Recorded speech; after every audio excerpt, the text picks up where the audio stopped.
भले ही इस वक्त दिनेश लाल निरहुआ का समर्थन भोजपुरी के तमाम कलाकार कर रहे हैं और यूपी के आजमगढ़ में गांव-गांव घूम करके और दिनेश लाल निरहुआ के लिए वोट मांग रहे हैं, लेकिन इसी वोट के चक्कर में भोजपुरी के एक कलाकार है जिनका नाम है अमरपाली दुबे, दरअसल दिनेश लाल निरहुआ के चक्कर में बुरी तरीके से फंस गए। जी हाँ दोस्तों, अमरपाली दुबे भी गाँव-गाँव घूम करके और दिनेश लाल निरहुआ के लिए वोट मांग रही थी, पर वहीं पे अमरपाली दुबे के साथ में एक हादसा हो गया, क्योंकि एक पत्रकार ने उन्हें जा करके घेर लिया और एक ऐसा सवाल कर दिया कि अमरपाली दुबे बुरे तरीके से फंस गई। जी हाँ दोस्तों, मैं आपको खबरें पूरी विस्तार से बताऊंगा इस वीडियो में, बस आप इस वीडियो को बिना स्किप हुए लास्ट तक जरूर देखिएगा।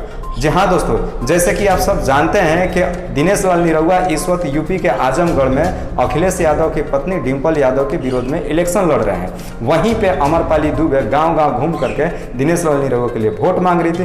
तभी एक पत्रकार जा करके और अमरपाली दुबे से एक सवाल कर दिया कि मैडम, जो आपने एक गाने पे डांस किया है, दरअसल उस गाने का हमें मतलब थोड़ा सा समझा दीजिए। अमरपाली दुबे ने पूछा क्या, तो पत्रकार ने सवाल किया कि जिस गाने पे आप डांस की थी उस गाने का नाम है रातें दिया बुता के पिया क्या क्या किया, इसका मतलब बस हमें समझा दीजिए।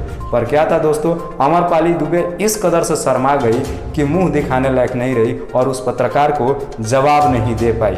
इस पर पत्रकार ने अमरपाली दुबे को जम करके धो डाला। जी हाँ दोस्तों, पत्रकार ने बोला कि जरा सोचिए कि जिस गाने को आप लोग मार्केट में निकाल रहे हैं उस गाने को हम लोग घर में सुनते हैं। जब मैं आपसे सवाल किया तो आप इसका जवाब नहीं दे पा रही हैं। अब आप बताइए कि इस गाने को हम लोग घर में कैसे सुनेंगे। आप लोग को यकीन थोड़ा सा भी अंदाजा है कि आप लोग जो इस भोजपुरी इंडस्ट्रीज में गंद फैलाया हुआ है, इससे लोगों के ऊपर क्या असर पड़ रहा है। तो मैडम, पहले एक काम कीजिए, आप लोग अपने आप में पहले सुधार कीजिए, फिर आप लोग इस देश का भला सोचिएगा।